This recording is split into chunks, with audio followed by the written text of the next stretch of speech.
Microphone check 1 2 1 2. This is your host, not son, baby, and this is another episode of Swingers After Dark. And I started a new section for the podcast. You know, I got Swing Talk, where I interview people.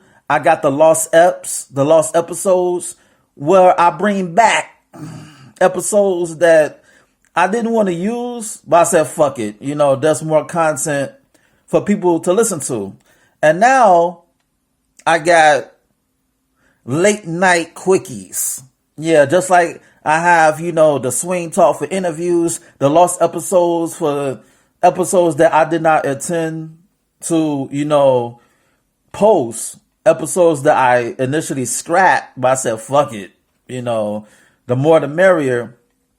I have late night quickies. Now, the late night quickie is episodes where I'm not in the mood to, you know, do a long fucking episode, like a 30-minute episode. Sometimes I have brain farts and I just want to speak my mind. You know, it's like a wham bam, thank you, ma'am. You know, sometimes it's like you just want a quickie before you go to work, you know, hit the gym, hit the club, go to a barbecue, a family reunion, go shopping, or whatever the case may be. Sometimes you just want, you want that quick nut. You want that quickie. You don't need a marathon. You just need a sprint, you know, to get your day right, to kick off your day on a positive note. You feel me? Like every fuck session doesn't have to be drawn out. You know, you don't make love every time you have sex. You understand me? Sometimes you want to get animalistic. You know, sometimes you just want to bang, bang, bang, ski, ski, ski, bang, bang, bang, ski, ski, ski, you know? And that's what the late night quickie is about. And it's pretty much me giving hot takes about certain issues, whether it's in a swing lifestyle or just on, you know, on the humble in everyday life. It doesn't have to be anything particular. It's just me talking my shit as usual. You understand me? And these quick takes, they may be like 10 to 15 minutes, you know, 10 to 15 minutes long. And I know what you're thinking. You're like, you know, not son, you know, how does a quickie when you normally record episodes that are 12 or 15 minutes long anyway? But ladies and gentlemen, that's in the past. That's back in the day. You know, like in the first the first two seasons 1 and 2, you know, the episodes usually run like, you know, 12 or 15 minutes. But now I want to do a half hour. Like I want to expand and make them longer because, you know, you have a lot of listeners. They say, you know, they inbox me or tell me in person. They say, you know, nah, son, you know, I fucks with you. I fucks with your podcast, but you need to make them shits longer. Not only you need to make the episodes longer, the monologues, but you also need to make the interviews longer. And I was like, you know, you're right. You goddamn right. And you know what they say? The customers are always right. So I extended the episodes, the monologues, where I talk my shit, from 12 minutes to 26 minutes. You know, 12, 15 minutes to 26, 30 minutes. So you get an extra 15 minutes of me talking my shit. And, you know, the interviews themselves, I expanded them from 30 minutes to an hour. You know, the episodes, the interviews I've done in the past, they were like, give or take 30, 45 minutes. But again, the listeners was like, yo, now son, I fucks with your podcast, but you need to make the interviews longer. So I expanded the interviews, just like how I expanded the episodes. So the interviews, you know, they're going to run like, you know, like an hour. No longer than an hour and 30 minutes. You feel me? Because nobody want to sit for a fucking an hour and 30 minutes interview, an hour and 30-minute interview. Like, I know I don't. You know, I low key got ADHD. You feel me? And when I see episodes, like when I go on YouTube or podcast episodes that are more than an hour and 30 minutes long, I'm like, what the fuck, yo? It's like, what are y'all talking about? Like, you really have to be engaging for me to sit through a whole 4-hour episode. But even if you are engaging, I'm going to have to break them shits into segments. You understand me? Like, if you doing, I could do an hour or hour and 30 minutes straight, but anything beyond an hour and 30 minutes, I'm gonna have to break them shits on multiple days. Like, I do 30 minutes or one day, 30 minutes on another day, or an hour on one day, an hour on the next day, an hour in the other day, and an hour on the other day.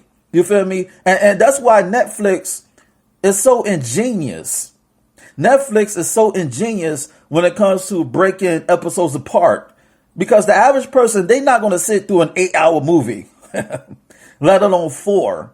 3 hours, that's even cutting it. You have the Malcolm X movie, you have the Malcolm X movie, you have Scarface, you have The Wolf of Wall Street, you have, I believe The Godfather was 3 hours too. Godfather 1 and 2.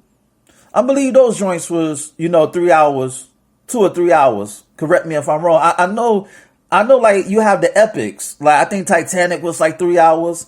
And they were engaging. Yes, I like Titanic. But then again, I was drawing in the midst of watching Titanic. So I wasn't sure if I was using Titanic as like white noise, in contrast to me, being really interested in watching a fucking movie. But from what I've seen and from what I remember, it was a dope movie.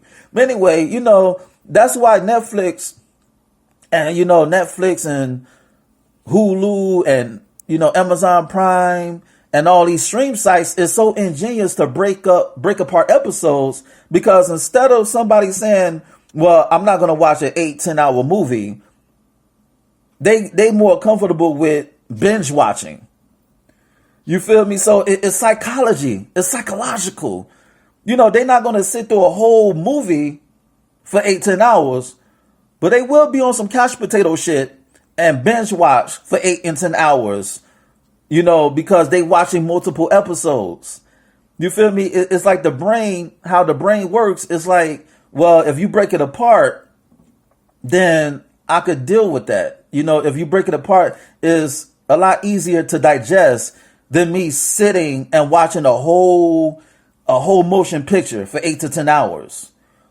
You feel me? It's like the continuity, it kind of like, it scares people. That's why when you break things apart, it's like, okay, it flows faster. The day goes by quicker. That's why when I write books, the chapters are shorter. Even if I write 120 chapters, it will not feel like I wrote 120 chapters because the pages are short. Like people may say, well, your book is 500 pages. Your book is damn near 600 pages, but it's not going to matter because the chapters are shorter to the point where 500 pages are going to feel like 50.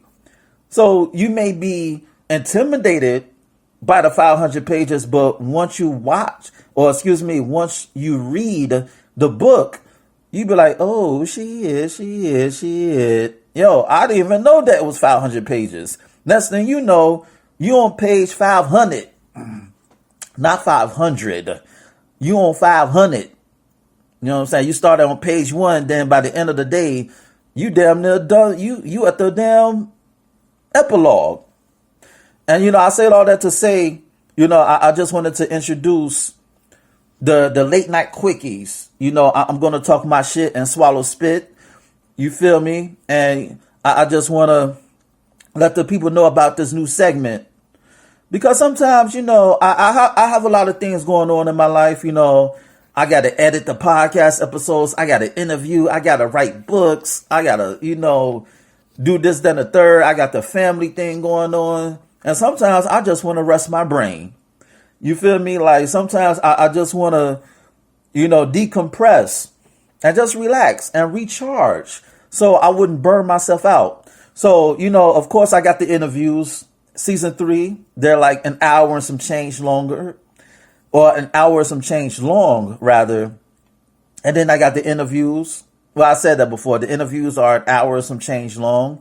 And I had the episodes, my monologues, they're like, 26 minutes, and I have the quickies, and they're going to be like 10, 12 minutes, just like the old monologues, but I call it a quickie because in comparison to the monologues I'm doing now, they're quick. And sometimes I don't want to do a whole 30-minute show. Sometimes I want to get in and out like a bank robbery.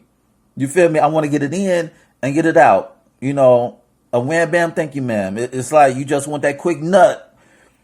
You know, you don't want a whole like fuck session. It's like what the fuck, yo? We could make love anytime. There's a time and place for everything. You know, it's like sometimes you just want that. Sometimes you just want like a picker upper. You know, you don't want to exert so much energy to where getting that nut is a gift and a curse. Yeah, you got that nut, but you're tired. You want to stay your ass home. You know what I'm saying? Because you're too busy trying to make love, and instead of trying to get that nut, you defeated the whole fucking purpose. You understand me? But anyway, I've said enough. You know, be on the lookout for the late night quickies. You know, the late night quickies. And yeah, it's going to be bodacious. And with that said, you know, I want to lead off with this quick interview that I got from the internet. It's about, you know, sex parties among the rich. And you have somebody who worked at the hotel, you know, he's spilling all the tea. You know, he's spilling all the tea. And, you know, and I'm posting this because I want people to know the difference between a swing party and a sex party.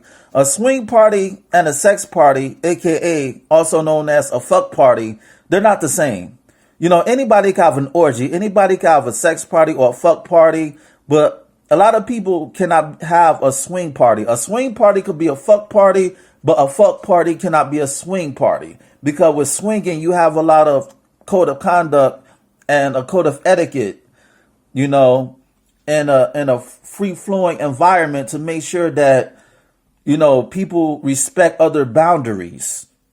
You understand me? It's not to restrict anybody's sexual liberation or freedom, but it's a way to draw the line. Because people think that swinging is about orgies, it's about an orgasm, it's about getting that nut, but it's really about fellowshipping and being mindful of your fellow man or your fellow woman in the midst of getting your shit off. So that's why there's a difference between swinging, a swing party, and a sex party.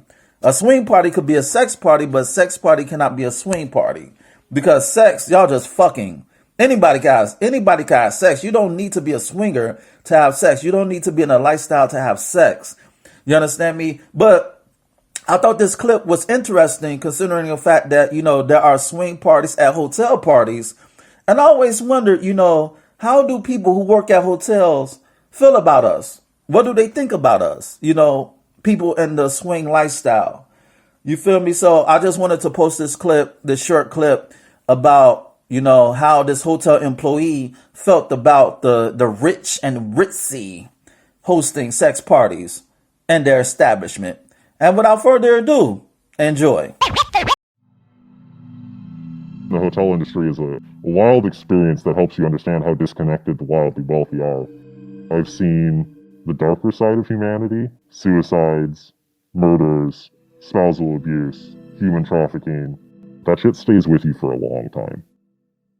One weekend, a large group of around 60-ish people, they wanted to purchase out the entire hotel so they could just turn it into a giant orgy. The cost about the property was upwards of $250,000 for 2 nights at a time. That says you've got money to spend. They left a nightmare room.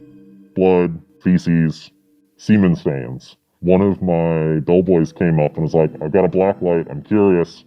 He turned it on, and I remember we looked down and saw all the stains, we looked to the sides and saw them on the wall. At one point in the bathroom, we looked up and saw them all on the ceiling, and we were just like, how do you do this? This is not human. Were you on the ceiling?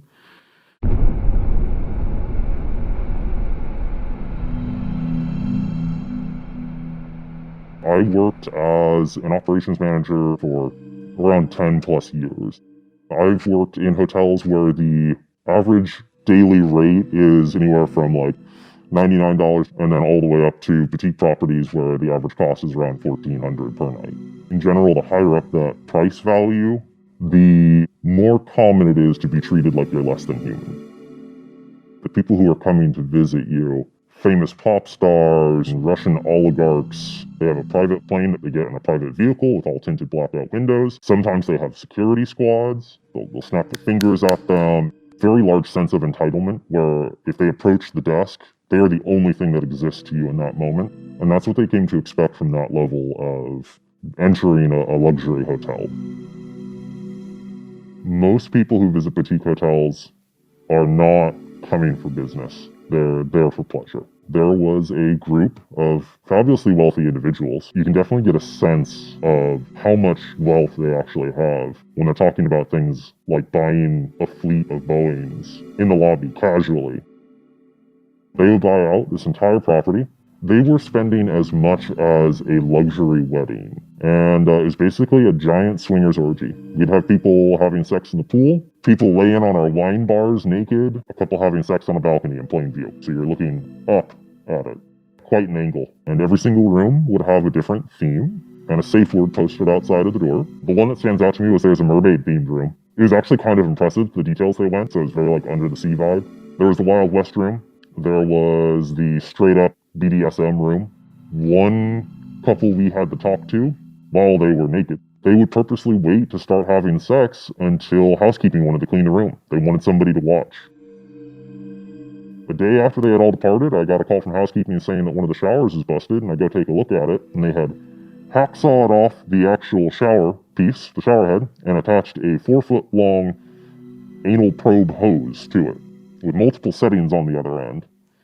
And that was as disgusting as you can imagine. After all of the drama and mental scarring that we put up with for this orgy buyout group, probably between about 30 staff, I want to say we made $20 in tips. I found myself on more than one occasion getting stuck in awkward situations between husbands, their lovers, and then the actual wife. The worst case scenario was husband and wife shared credit cards naturally, and she started seeing the hotel show up on the books, and she stormed in and like slammed bank statements down. It's like, I know my husband's here, you guys are lying to me, we have to just say, you know what, I'm so sorry, we don't have anyone here by this name. And meanwhile, we could literally hear them having sex upstairs. Apparently she didn't notice the sounds were familiar to her, which might be a sad statement on their marriage, actually. The problem with working with the fabulously wealthy is that they often assume that the staff is there at their beck and call regardless of what the request is. It was really common for the high rollers to approach attractive staff members and essentially just ask them, hey, if I pay you X amount of dollars, will you meet me in my room later tonight and knock my brains out? That's a quote from someone, sadly. We had a very busty, gorgeous front desk woman at one hotel, and someone came down and offered her quite a bit of money in front of management. And at the moment, she naturally declined. I have security cameras in all the halls, and seeing that person sneak out around 2 a.m. was definitely a little suspicious. The most shocking example was an incident where the wedding was around 2 p.m.-ish that day. Come nightfall, one of our event staff slept with the wife and ended up getting caught. It turned into quite a big deal with screaming and shouting and all this stuff. He hid in a bathroom in a supply closet until the heat died down, and then he just walked into the front office and clocked out like nothing ever happened. His mom happened to be in charge of events, so she made sure he didn't get terminated. The demographics of the staffs who work at hotels are usually pretty evenly split. If you're an attractive white person who speaks English quite well, you're probably going to be reservations, front desk, something visual. If you're not of that ethnicity, just because they have an accent and that might not present well to your guests, your most likely bet is that you're going to get placed in housekeeping. If you're working at a decent property, you could probably get $10 to $15 an hour as a front desk host. If you're housekeeping, you're maybe getting $9 to $10. It was wildly unfair. We were actually advised to handle our housekeeping teams under the concept of divide and conquer, telling them, oh, well, so-and-so's team's much better than yours. You should really try to keep up with the Mexican team. It creates that toxic environment. This prevented the entire housekeeping team from uniting together and presenting concerns. And I saw that kind of model in multiple hotels. In retrospect, I can safely say that the hours they made me work, the wild situations you'd run into, it's a miracle that I never got in a really bad car accident commuting. It slowly burns you out in a way that you can't explain until you are out of it. You just kind of know something's wrong and you're not happy. The biggest thing that the public doesn't understand about the hotel industry is that there are wild things happening behind closed doors every single day. Fabulously wealthy individuals are wild. Everything happens behind closed doors at hotels.